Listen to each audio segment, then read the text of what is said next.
Hello everybody and welcome to our first interaction with the Nowhere Emporium, a book that we're going to read as part of our Redhill reading challenge. So you can see how fabulous the cover is, very shiny, full of intrigue and magic, looking at that illustration there as well. So what I'd like to start by doing is just read you the blurb. You can read this online, it's only short, but as you know with every blurb, what it does is it gives you a bit more of an insight into what we've got to come. So it says, the Nowhere Emporium is open for business. Bring your imagination. The mysterious shop from nowhere can appear at any time in any city.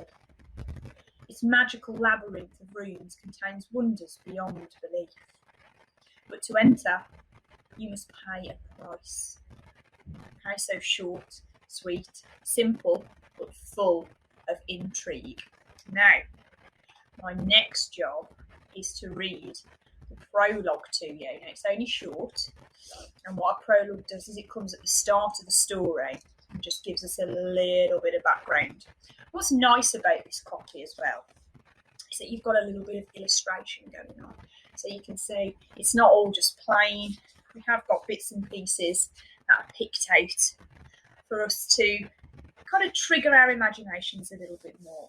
So here we go with the prologue. I hope you're as excited as I am. The shop from nowhere. The shop from nowhere arrived with the dawn on a crisp November morning. Word travelled quickly around the village, and by midday the place was abuzz with rumour and hearsay. There were 4 shops in a row yesterday. Today there are 5. Did you hear? It sits between the butchers and the ironmongers. The brickwork is black as midnight and it sparkles strangely in the light. By evening time, a curious crowd had begun to gather around the mysterious building. They jostled for position and traded strange and wonderful theories about where the shop had come from and what it might sell, all the while hoping to catch a glimpse of movement through the darkened windows. The shop was indeed built from bricks the colour of midnight, bricks that shimmered and sparkled under the glow of the gas street lamps. Blocking the doorway was a golden gate so fine and intricate that some wondrous spider must have spun it.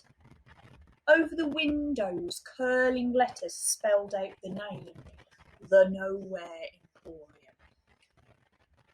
There was a glimmer of movement in the entranceway, and a ripple of excitement passed through the crowd.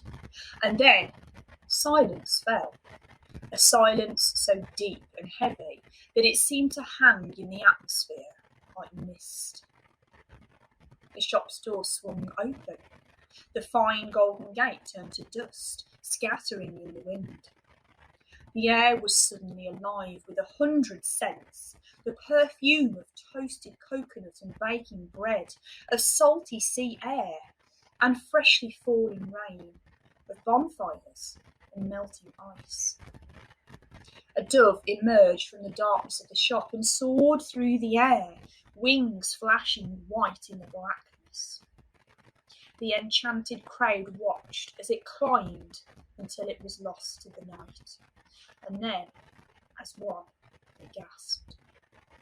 The black sky exploded with light and colour, and a message in dazzling fireworks, sparks and shimmers spelled out, the Nowhere Emporium is open for business. Bring your imagination. The writing hung in the air just long enough for everyone to read it, and then the words began falling to the ground, a rain of golden light.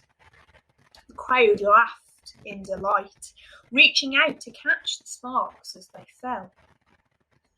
Everybody who gathered outside the Emporium was entranced. No one had ever seen a spectacle such as this.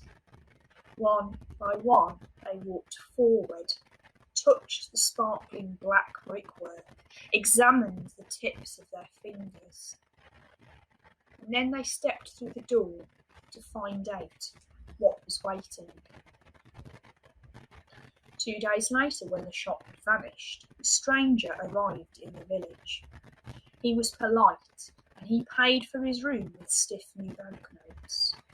But something about him, his startling height, perhaps, or the hungry look in his cold blue eyes, troubled the villagers. He asked questions about a shop built from midnight bricks. But the tall man couldn't find a single person in the village who could recall the Emporium. Within a day he too was gone, and all trace of these strange events faded from the history of the place. Those who'd walked through the Emporium's doors had no memory of anything that they might have seen inside.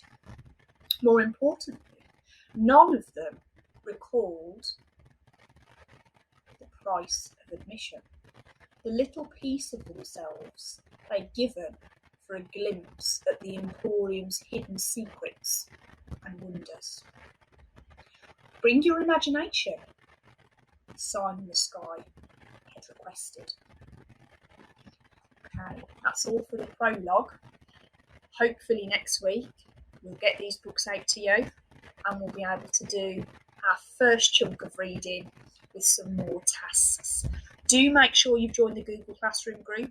Everybody that signed up for a free book has been sent an invite, but if you're not from Year 7 and you'd like to join, then just go to Google Classroom, type in the code, which you can see on our social media page, and you can join in too. There's a selection of pre-reading challenges for you to get your teeth into and to get excited about what's coming ahead with our book.